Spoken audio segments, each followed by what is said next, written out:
Bonjour les amis.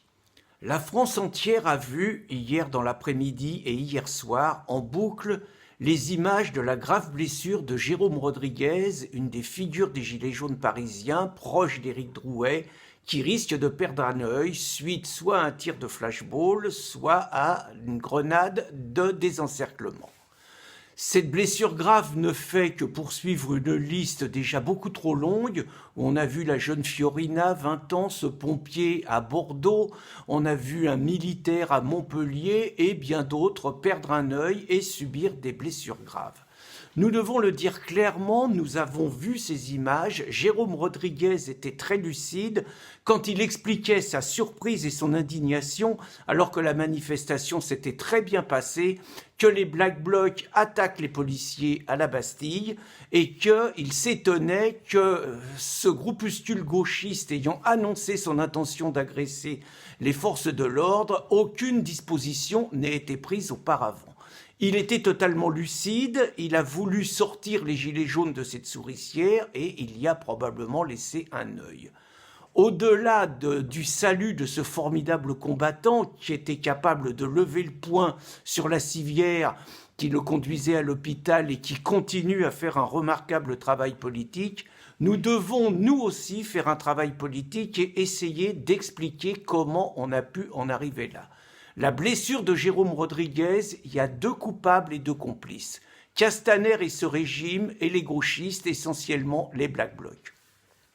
Castaner et ce régime n'ont pas arrêté de vouloir salir les gilets jaunes depuis le début, multipliant les insultes, les insinuations comme quoi ce mouvement était manipulé par l'extrême droite, une répression sans égale depuis la libération, 5000 arrestations, 2000 blessés, 250 empoisonnés, des médias mobilisés matin, midi et soir pour salir un mouvement et parler des violences des Gilets jaunes quand ces derniers en étaient les principales victimes.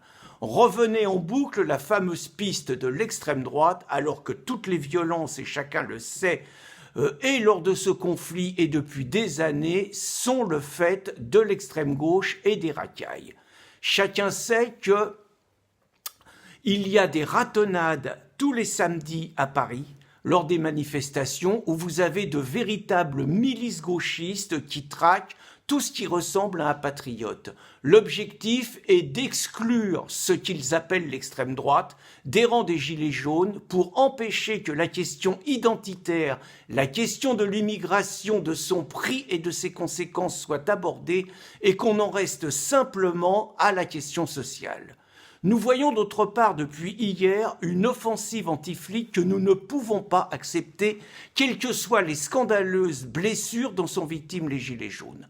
Il faut se rappeler que lors de la loi travail, la CGT, Mélenchon, Plenel et Besancenot ont multiplié les propos, les insultes, les affiches absolument scandaleuses, laissant entendre que nos policiers seraient des assassins avec du sang sur les mains, alors que la réalité, c'est que ce sont eux depuis des années qui sont victimes de ces agressions gauchistes et de racailles, en toute impunité d'ailleurs de la part du régime, qu'il soit sous Cazeneuve ou qu'il soit aujourd'hui sous Macron, puisque se faire un flic, balancer des cocktails Molotov sur les policiers, des boules de pétanque comme chez les zadistes, devenait un sport national. Essayer de faire griller des flics était devenu un jeu, et qu'on a vu Hollande aller au chevet de Théo pour mieux discréditer la police. La réalité, c'est qu'en 2015, Cazeneuve lui-même reconnaissait que 15 000 policiers étaient blessés tous les ans,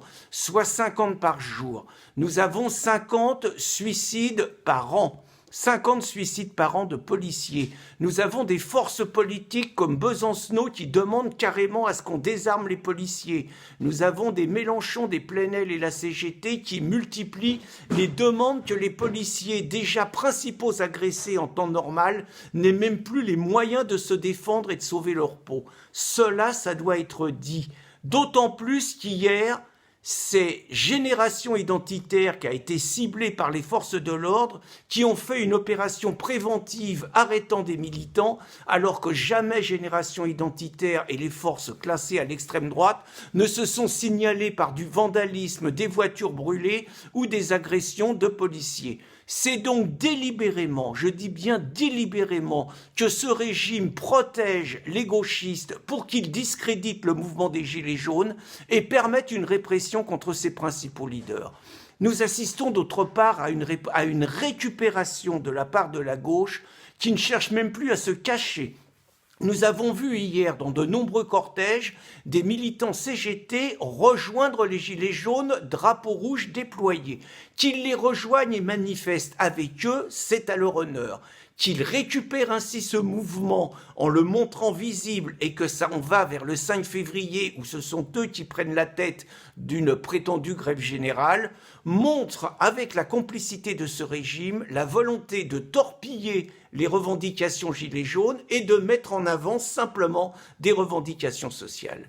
La blessure de Jérôme Rodriguez, nous devons le dire, est de la faute donc de deux complices qui s'appellent Castaner, qu'il faut d'ailleurs faire dégager, le mot d'ordre doit être Castaner assassin, Castaner dehors, Castaner et ce régime, et les gauchistes qui en sont les complices. Au bout d'un moment, il est temps que les porte-paroles des Gilets jaunes qui se disent apolitiques disent ces vérités aux Français, car continuer à se taire, c'est être complice de cette récupération politicienne. Bonne journée les amis.